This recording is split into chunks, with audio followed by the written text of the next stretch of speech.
प्रिय साधकों, क्या कभी ऐसा हुआ है कि ध्यान में बैठते ही समय का बोध समाप्त हो जाए?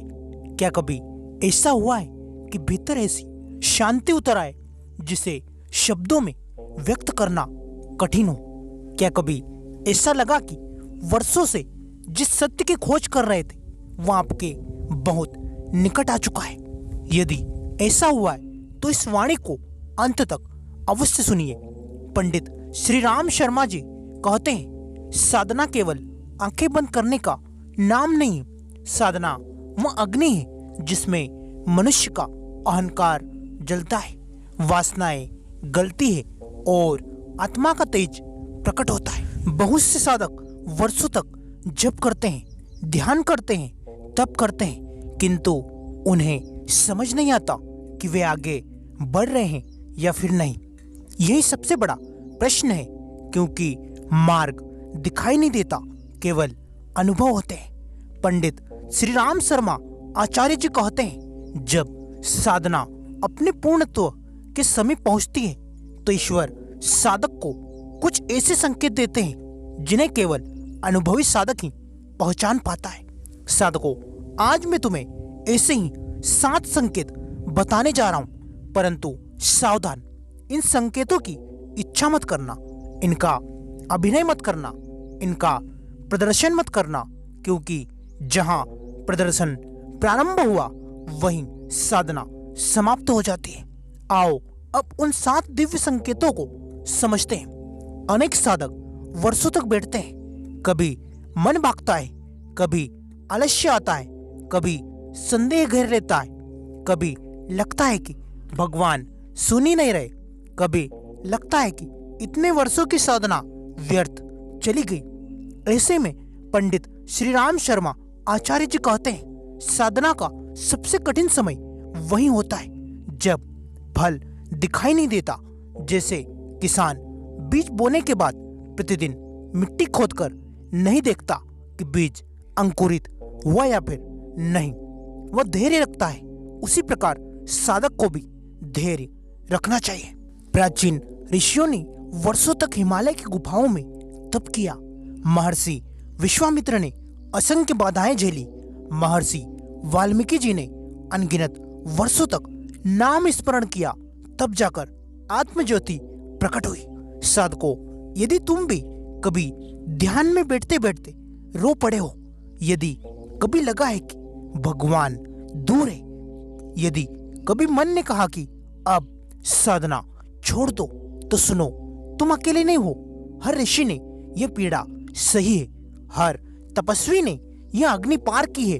पंडित श्री राम शर्मा आचार्य जी कहते हैं, जो इस अग्नि से भाग जाता है वह संसार में लौट जाता है।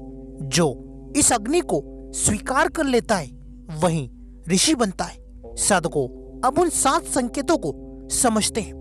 पहला संकेत, मन का स्वाभाविक शांत हो जाना। पहले मन को रोकना पड़ता था, अब मन स्वयं शांत रहने लगता है। विचार आते हैं पर टिकते नहीं, जैसे आकाश में बादल आते हैं और चले जाते हैं। पंडित श्री राम शर्मा आचार्य जी कहते हैं, जब मन का स्वभाव शांति बन जाए तो समझो साधना भीतर जड़ पकड़ चुकी है। दूसरा संकेत, इंद्रियों का आकर्षण कम होना। प्राचीन समय में भी राजमहलों का वैभव था, स्वर्ण था, रत्न थे, भोग थे, किंतु अनेक ऋषियों ने उन्हें छोड़ दिया। क्यों? क्योंकि भीतर का आनंद बाहरी सुख से बड़ा हो गया।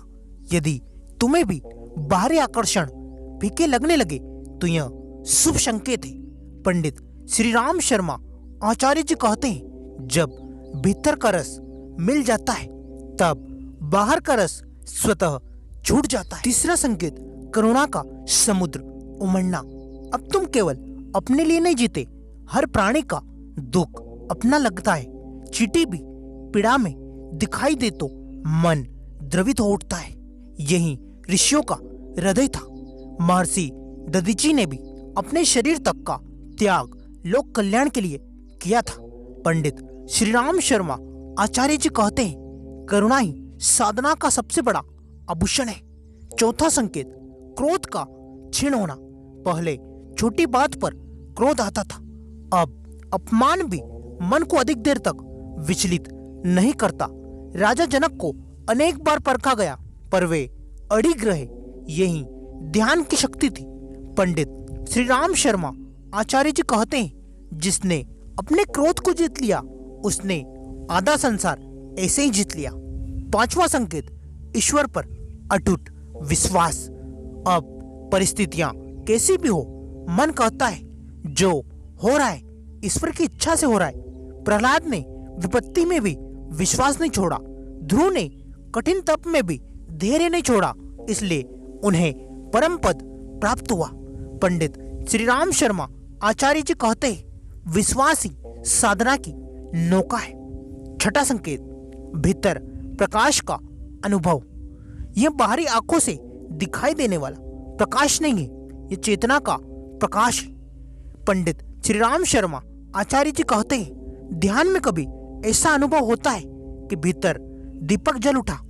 ऋषियों ने इसे आत्मज्योति कहा, किंतु इसे पकड़ने का प्रयास मत करना, बस साक्षी बने रहना।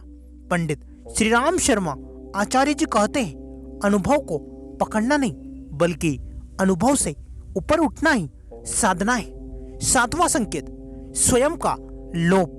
यही सबसे बड़ा संकेत है। पंडित श्री राम शर्मा आचार्य जी कहते हैं, अब मैं का भाव कम हो जाता है। हर कार्य में ईश्वर दिखाई देता है। सेवा होती है पर कर्तापन नहीं। दान होता है पर अहंकार नहीं। यश मिले या अपयश, मन समान रहता है। यही ऋषियों की अवस्था थी। महर्षि वशिष्ठ, अत्रि, याज्ञवल्क्य, इन सब का जीवन इसी सत्य का प्रमाण है। ऐसे में श्री राम शर्मा आचार्य जी कहते हैं, जब मैं का भाव मिट जाता है तभी परमात्मा स्वतः ही प्रकट होते हैं। किंतु साधकों, एक बात सदैव स्मरण रखना, इन 7 संकेतों को लक्ष्य मत बनाना। तुम्हारा लक्ष्य केवल साधना होना चाहिए। फल समय पर आएगा।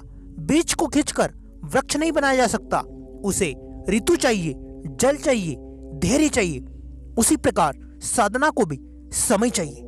पंडित श्री राम शर्मा आचार्य जी कहते हैं, जो साधक प्रतिदिन श्रद्धा, स्वयं सेवा और जप के साथ आगे बढ़ता है, उसे एक दिन अवश्य परम शांति प्राप्त होती है। यदि ध्यान में आंसू आए तो घबराना मत। यदि कभी शून्यता मिले तो डरना मत। यदि कभी कुछ भी अनुभव न हो तो कभी मत छोड़ना साधना को, क्योंकि ईश्वर सबसे अधिक उसी साधक की परीक्षा लेते हैं जिसे वे अपने सबसे निकट लाना चाहते हैं। याद रखो, सच्चा साधक अनुभव का संग्रह नहीं करता, वह स्वयं को परमात्मा के चरणों में समर्पित कर देता है, और यही समर्पण साधना की पूर्णता है।